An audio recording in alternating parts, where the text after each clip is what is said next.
Welcome back to the Circle of Life. Remember that in this level, you are learning that biomes and ecosystems are very important for the survival of organisms, and also you are learning how living and non-living things interact with each other within ecosystems and biomes. Our key point, living things interact with their environment in order to meet their needs and survive. To do so, every organism inherits characteristics from its parents that allow it to adapt and change to meet its needs. Organisms that do not inherit useful adaptations that give them an advantage will not survive as it competes with other organisms for resources. We find organisms living together and using their adaptations and instincts in ecosystems around the world. Producers, consumers, and decomposers play an important role in creating a diverse and balanced ecosystem. Our big question, what do living things need in order for them to survive? We know that they need to have inherit characteristics from their parents. We know that they need to inherit useful adaptations. We know that they need to be able to respond to change. We learned last mission that they need to have a habitat. They need to have a niche. They need to fit into their ecosystem. Mission 2 is going to be on Earth's biomes. Our mission objective is to identify the different biomes found on Earth. Our challenges are: how is a biome different than an ecosystem? They are very similar, but they are also different. And then there are many different biomes that we're going to learn about. You need to name the different biomes found on Earth. An ecosystem is the interaction of living and non-living things in an environment. So things like communities, remember communities and populations and habitats, how those things interact, how they work together, how they function within a particular environment or a particular area, and how they survive with those interactions. That is an ecosystem. A biome are the many ecosystems within an area. So there could be more than one type of ecosystem in a biome, and all those ecosystems together make up the biome. A biome is a region that has similar plants, animals, and climates. The communities that exist within a biome have adapted to deal with the non-living things they interact with. There are two major biome groups on Earth. There are aquatic or water biomes, and then there are also terrestrial or land biomes. The water biomes are freshwater and ocean, and the land biomes are Arctic tundra, deciduous forests, desert, grasslands or savanna, taiga, and rainforest. Here you can see a general idea of where these different biomes are located around the world. We're going to watch a video. Please give it your attention. It will talk about each of the different types of biomes.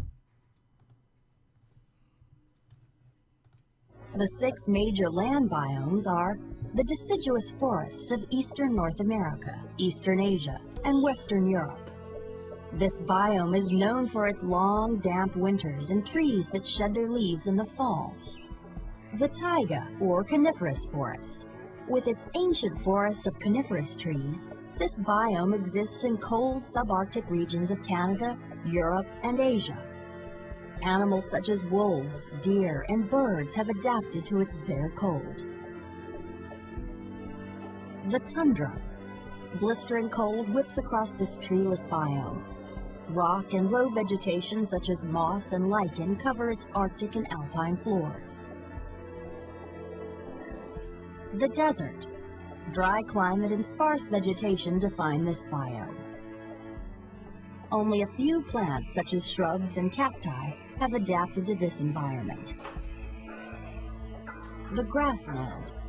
Large, flat spreads of grass with few or no trees are its dominant features. Found around the world, this biome is home to grazing animals and ground-nesting birds. And finally, there's the tropical rainforest. With its lush vegetation, high heat and humidity year-round, and plenty of rainfall, communities of animal life are abundant here.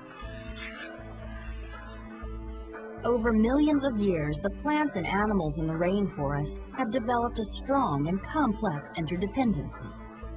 But in order to explore these rich relationships, we need to take a step closer and see the community of life within the single biome, the rainforest. Here in the rainforest, every single plant and animal species is part of a community. And each species that lives in the community is part of a population.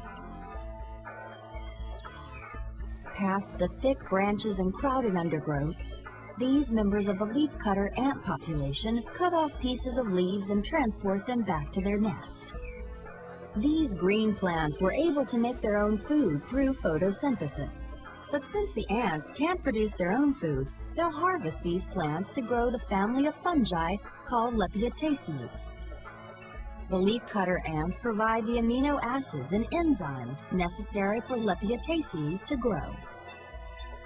The fungi will in turn provide the nutrients the ants need to survive.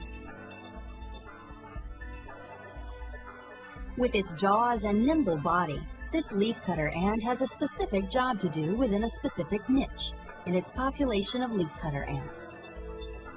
The system of ecological organization provides different ways to look at the world, from the vastness of the biosphere right down to the specific niche occupied by a single organism.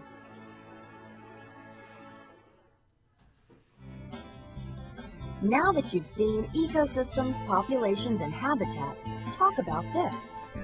What are the 9 land and water biomes? Which biome best describes where you live?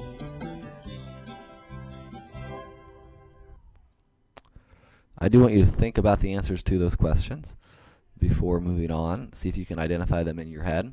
Don't just assume that because they were part of the video you don't need to think about them, because you never know, you might see them later on somewhere else. So we're going to break down each of the different biomes, starting with the aquatic biomes.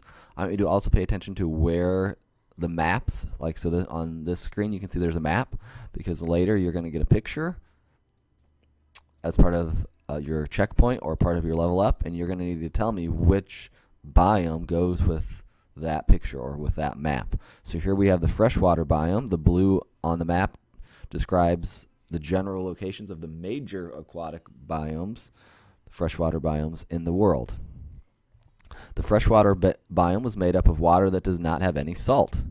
Lakes, rivers, and streams make up the freshwater biome. Then we have the ocean biome. You can see all the different oceans of the world make up this biome. It's the largest biome in the world because it makes up 70% of Earth's surface.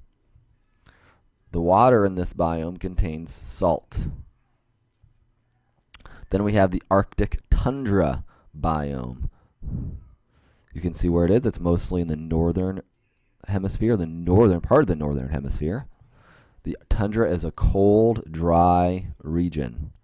The ground beneath the surface is frozen all year long, and some plants can grow there, but not a whole lot. Then we have the deciduous forest. You see from the map that if you look at the United States, you should see that where we are is shaded in green, so that means this most accurately describes our biome, the deciduous forest. So as I'm going through these, I want you to see, yeah, that makes sense, because it should. Deciduous forests are filled with trees, wildflowers, and animals.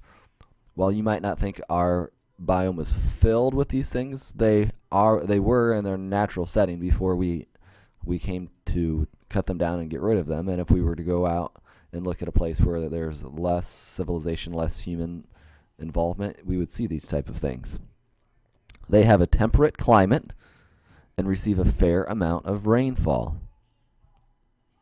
Then we have the desert biome, shown in yellow. Deserts are very dry and receive very little rain.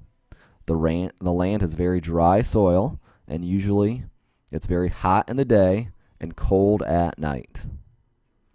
Then we have the grassland biome. This is also sometimes called the savanna. Grasslands are covered with tall grasses and wildflowers. They receive a medium amount of rain. Then we have the taiga, which, if you can see, it's very right south of the Arctic tundra. So what do you think the temperature is going to be and the climate is going to be in this biome? The taiga is covered with coniferous or evergreen trees. The taiga is very cold and dry. Then we have the rainforest biome. The rainforest is always hot, humid, and wet. You can see a very good picture of a rainforest in there. You can see how hot it is. You can see the moisture, the wetness of it. It is full of thousands of plants and animals. More than any other biome, the rainforest is full of plants and animals. This is the end of Mission 2 of Level 3. Make sure you've taken good notes. Make sure you're ready to answer those challenges. And I will see you in Mission 3. Please let me know before that if you have any questions.